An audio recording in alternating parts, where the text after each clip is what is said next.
Okay, folks, welcome to Market Wrap. Let's begin with our positions that we closed out today, and there were three of them. We'll discuss these, and the members will roll into Market Wrap to discuss strategy. So let's kick things off with URA. This is uranium. It's an ETF. I opened this position back in July, a very small position, and then I became very aggressive right down here when we saw this double bottom setup. We knew at the beginning of the year that the rally in commodities was for real. Everybody else was in denial. Go back to my 2016, the year ahead forecast. I stated, expect a rally in commodities. There's no doubt we have one on our hands.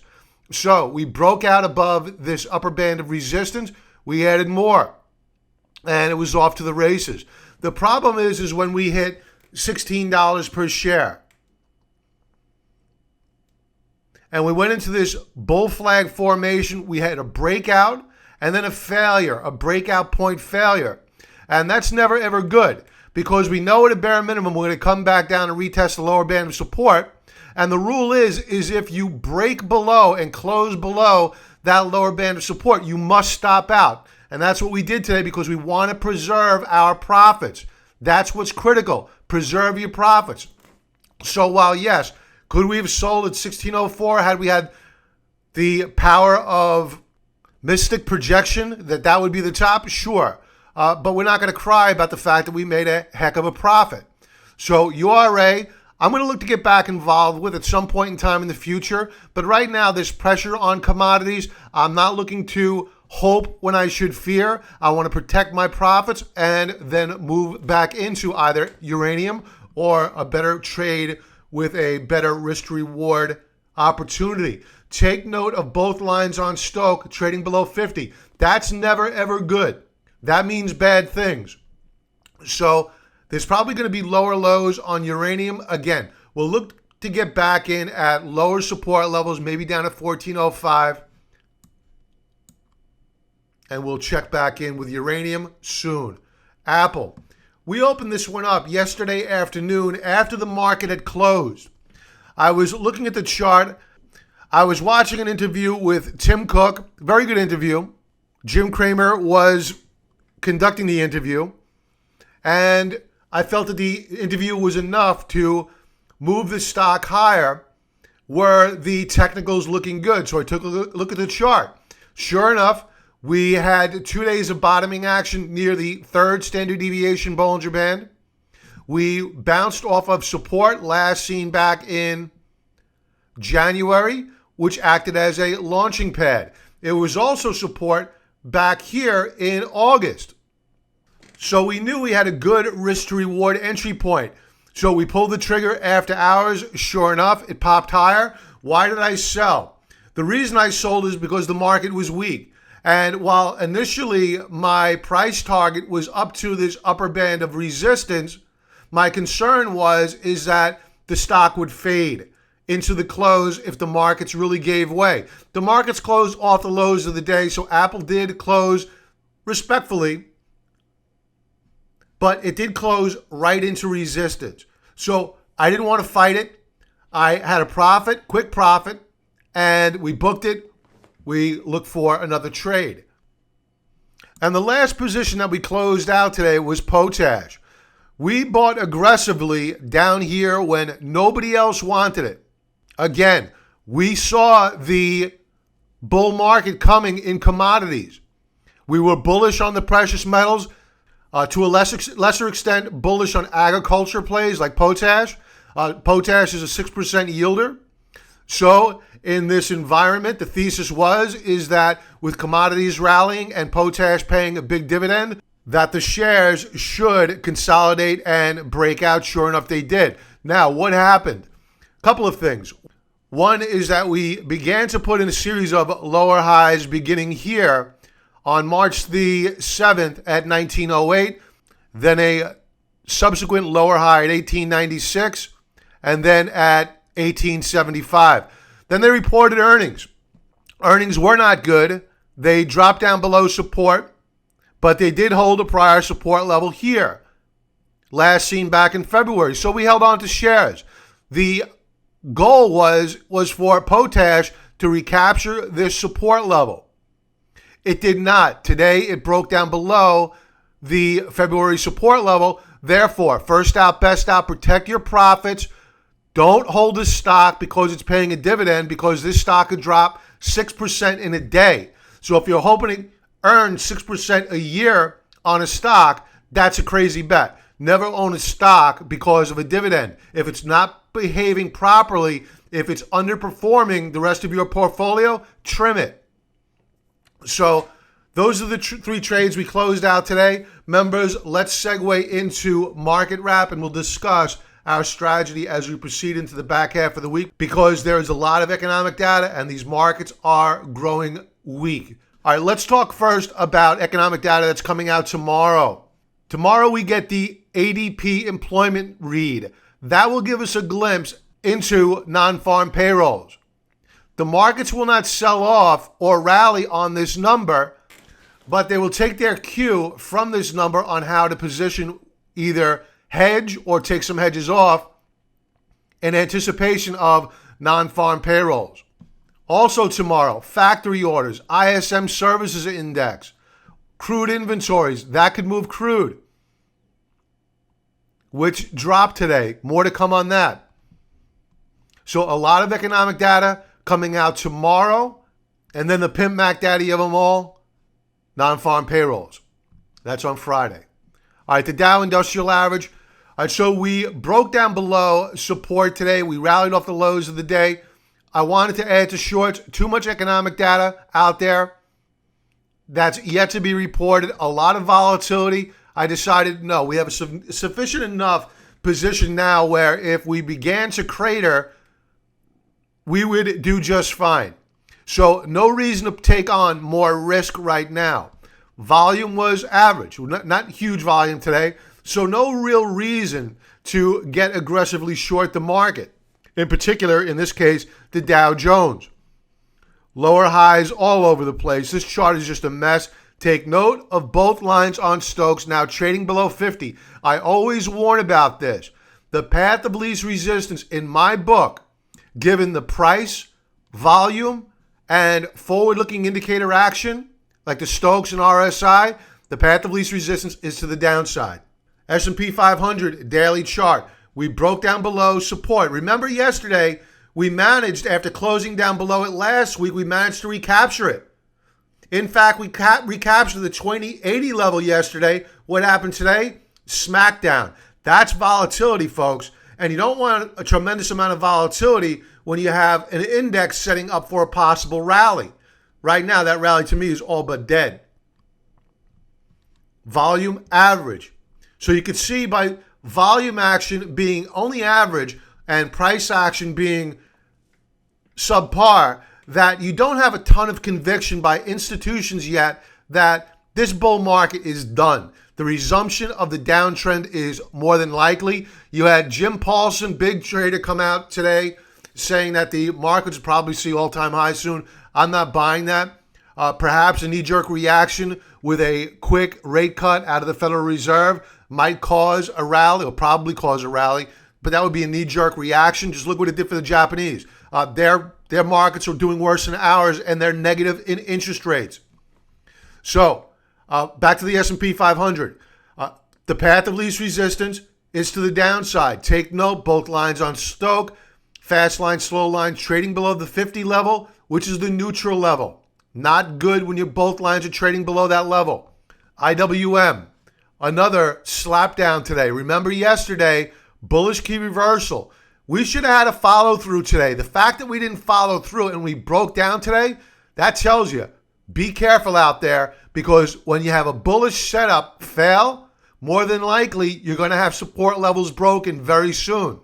Volume rose today. Both lines on Stoke still trading below 50. Well, at least the slow line is in red. Fast line's now below 50. The transports held on to 7,800, rallied off the lows of the day. Both lines on Stoke trading below 50. Not good. Volume above average to the downside.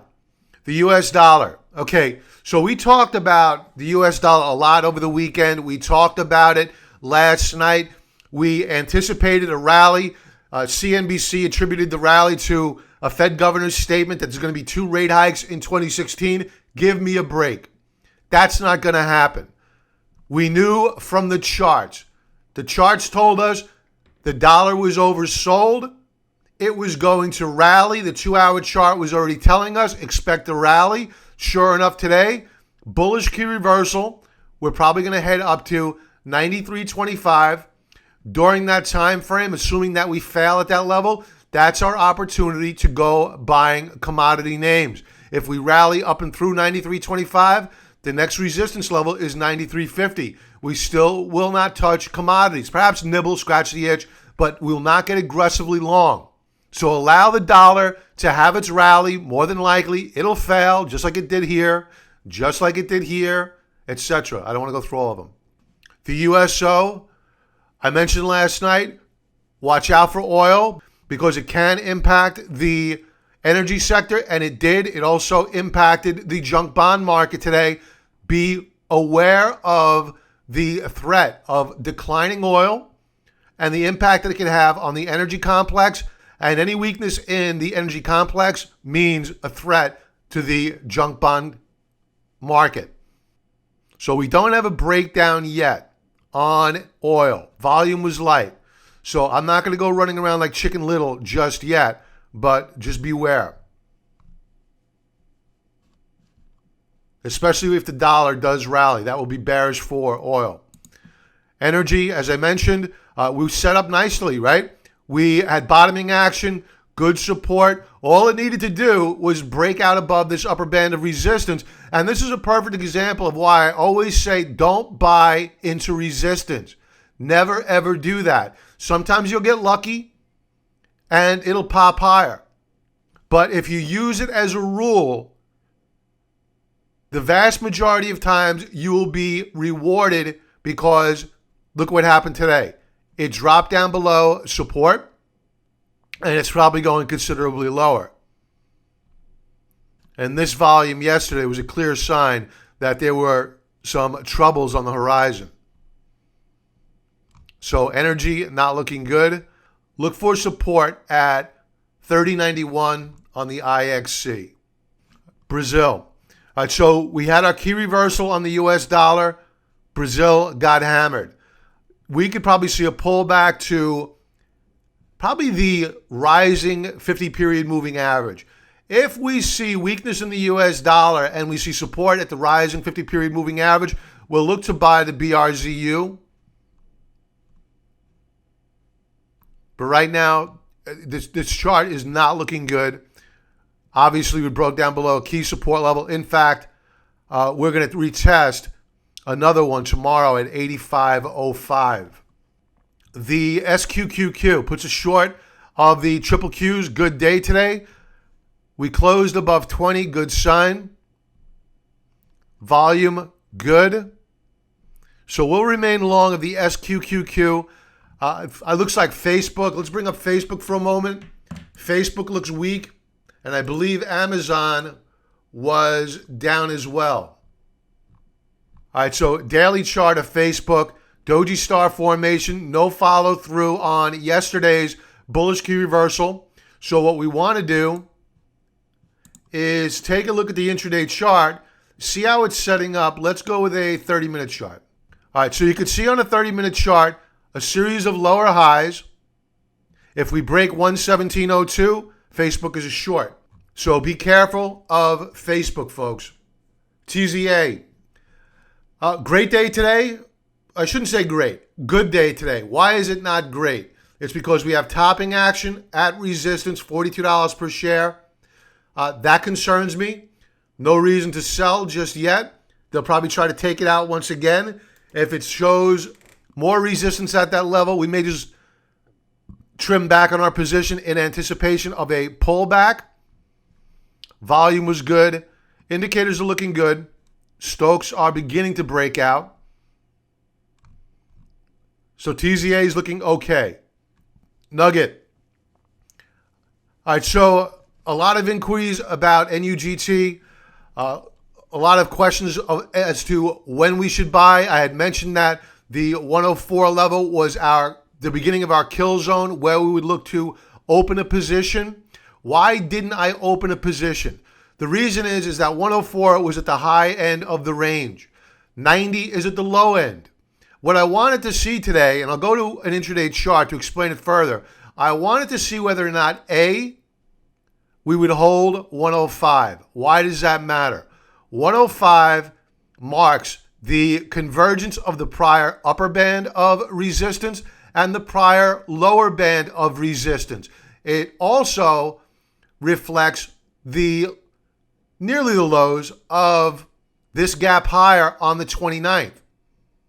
So a breakdown below 105, and that's not even a proper way of saying it, a close below 105. It can trade down below it, but what matters is where it closes.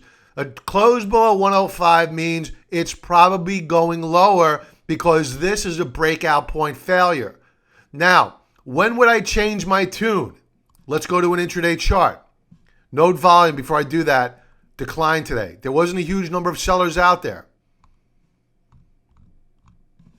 Intraday chart. Let's start off with the hourly chart. All right, so hourly chart, note the downtrend channel. This is all you need to watch. When a stock is in an uptrend, you could use a 1 hour chart. Sometimes if you're a nimble trader, use a 30-minute chart. You want to watch for a breakout, and that's what I was looking for. If we had broken out above this upper band of resistance, which just happened to coincide with the 105 level, that would have been an opportunity to enter the trade. Even if it was above a 104, the shares are showing strength. But I was watching the dollar pulled back to unchanged on the day. And while, yes, Nugget rallied intraday slightly, it came nowhere near going unchanged. So there's weakness, there's sellers. And if you take note of RSI, we have a possible double top below 50, possible double top on Stokes. I think that we could move lower down into the 90s on NUGT.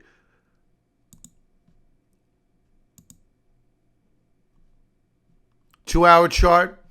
Here's the 105 level in horizontal dotted blue line. We could not close above it. If we trade above it tomorrow and appear poised to close above it, we'll nibble. We'll add on strength. But this chart is not instilling a whole lot of optimism. Now, I extended this lower band of support. Where we found support since March the 28th. This is held several times. What we're looking for is the 90, let's call it the 95 level, because it's a rising lower band of support. And by the time it gets down there, if it gets down there, that line should be at $95 per share. We will look to open up a position at that point in time because I would expect that support level to be defended. It might get pierced, as it has several times, but it will get defended. So that will be our opportunity to open up a position. Note, both lines on Stokes trading down below 50. Not good. Platinum Metals Group, great day today. Bullish key reversal, no breakout yet. So that trade is working for us to the long side. We'll stay long. Let's talk a bit about Twitter. I'm watching these shares gain momentum to the downside. Volume is above average. I want to watch Twitter as a possible long trade, not a short. And I'll be watching, yes, the daily chart, but more so the 2-hour chart, watching this downtrend channel. And as we see RSI go into oversold levels on a daily chart, we will start accumulating a position. Now take note that we are very, very close to historic support.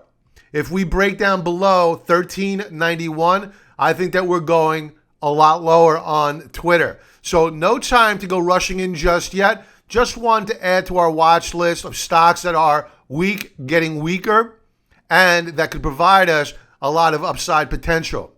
And that's it for tonight, folks. Everybody have a great evening. Remember that tomorrow is Member Stock Chart Request. Go to the Ticker Cloud, enter your symbols on the Ticker Cloud, and we'll discuss them on video tomorrow night. Be well.